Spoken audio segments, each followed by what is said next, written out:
Hello बच्चों, आपका स्वागत है हमारे यूट्यूब चैनल पर। आज हम आपके लिए एसएससी एमटीएस एग्जाम एनालिसिस 2026 9 फरवरी की थर्ड शिफ्ट के क्वेश्चन का एनालिसिस लेकर आए हैं। आइए समझते हैं। इसमें 30% का एनालाइज करेंगे और इसमें इस टाइप के प्रश्न पूछे गए हैं। कर्क रेखा भारत के कितने राज्य से होकर गुजरती है?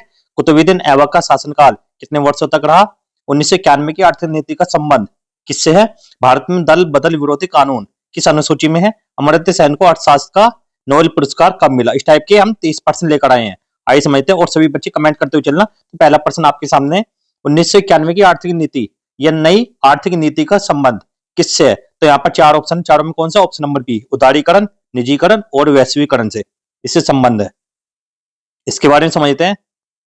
1991 में भारत में लागू नई आर्थिक नीति का मुख्य उद्देश्य अर्थव्यवस्था को मजबूत करना था। यह नीति उदारीकरण, निजीकरण और वैश्वीकरण इन तीनों स्तंभों पर आधारित थी। इससे अगला प्रश्न है आपके सामने, इंडिया डिवाइडेड पुस्तक के लेखक कौन थे? तो यहाँ पर चार ऑप्शन है। कौन है? Option number C, doctor Rajendra Prasad. तो कौन है? डॉक्टर राजेंद्र प्रसाद।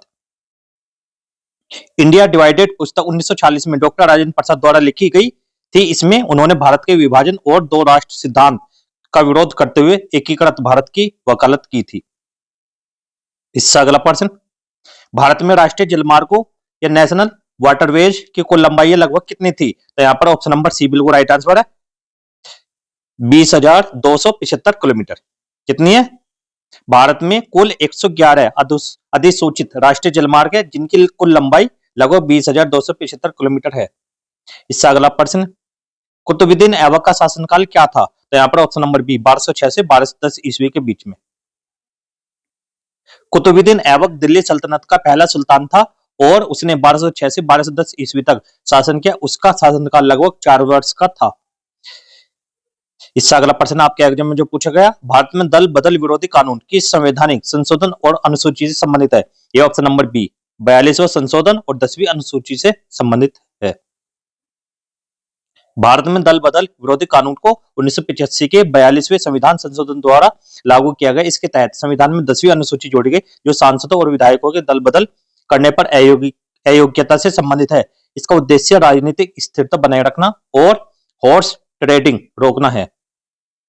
इससे अगला प्रश्न है जो आपके एग्जाम में पूछा गया, टिटोडा लोक नृत्य किस राज्य से संबंधित है? यह ऑप्शन नंबर सी बिल्कुल राइट आंसर, गुजरात। तो किससे संबंधित है? गुजरात। टिटोडा एक पारंपरिक लोक नृत्य है जो गुजरात राज्य से संबंधित है। यह नृत्य विशेष रूप से आदिवासी समुदाय द्वारा उत्सवों और सामाजिक आयोजनों में किया जाता है। इससे अगला प्रश्न, कर्क रेखा 23.5 डिग्री उत्तरी अक्षांश भारत के कितने राज्यों से होकर गुजरती है? तो ये कितने से गुजरती है? तो सभी बच्चे कमेंट करके आंसर देना, ये सभी बच्चों को पता है। तो यह ऑप्शन नंबर सी, 8 राज्यों से। तो कौन कौन से राज्य हैं? कर्क रेखा भारत के 8 राज्यों से होकर गुजरती है, गुजरात, राजस्थान, मध्य प्रदेश, छत्तीसगढ़, झारखंड, पश्चिम बंगाल, त्रिपुरा और मिजोरम। इस रेखा के कारण इन राज्यों में उष्ण कटिबंधीय जलवायु पाई जाती है।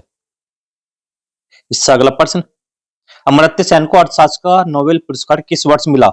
ये मिला है ऑप्शन नंबर ए बिल्कुल राइट आंसर है, ऑप्शन नंबर सी, सॉरी, यहाँ पर 1998 को मिला है। अमर्त्य सेन को 1998 में अर्थशास्त्र का नोबेल पुरस्कार कल्याणकारी अर्थशास्त्र, गरीबी, अकाल और क्षमता उपागम पर उनके महत्वपूर्ण शोध के लिए दिया गया था। अमर्त्य सेन के बारे में मुख्य बातें हैं, देखो। क्षेत्र कौन सा था? कल्याणकारी अर्थशास्त्र, सामाजिक चयन सिद्धांत, मानव विकास सूचकांक और गरीबी अकाल। प्रसिद्ध कार्य गरीबी और अकाल, हक और वंचना पर एक निबंध, विकास स्वतंत्रता के रूप में। शिक्षक करियर क्या? हार्वर्ड विश्वविद्यालय, कैम्ब्रिज विश्वविद्यालय और दिल्ली विश्वविद्यालय में पढ़ाया। योगदान, उन्होंने मानव विकास सूचकांक एसडीआईटी की स्थापना में महत्वपूर्ण भूमिका निभाई। अवार्ड, 1998 नोबेल पुरस्कार और 1999 भारत रत्न से सम्मानित। इससे अगला प्रश्न, 6वीं शताब्दी ईसा पूर्व में मगध महाजनपद के सबसे शक्तिशाली बनने का मुख्य कारण क्या था? यह तो ऑप्शन नंबर सी, अनुकूल भौगोलिक स्थिति और नदियां। इसके बारे में समझते हैं। मगध की स्थिति गंगा और सोन नदियों के बीच थी जिससे उसे प्राकृतिक सुरक्षा, उपजाऊ भूमि और व्यापारिक सुविधा मिली। यही कारण था कि मगध सबसे शक्तिशाली महाजनपद बना। और आज की वीडियो को यहीं पे समाप्त करते हैं। वीडियो अच्छी लगी तो वीडियो को लाइक करना, चैनल को सब्सक्राइब करना। मिलता है अगली वीडियो में, तब तक के लिए गुड बाय, जय हिंद, जय भारत।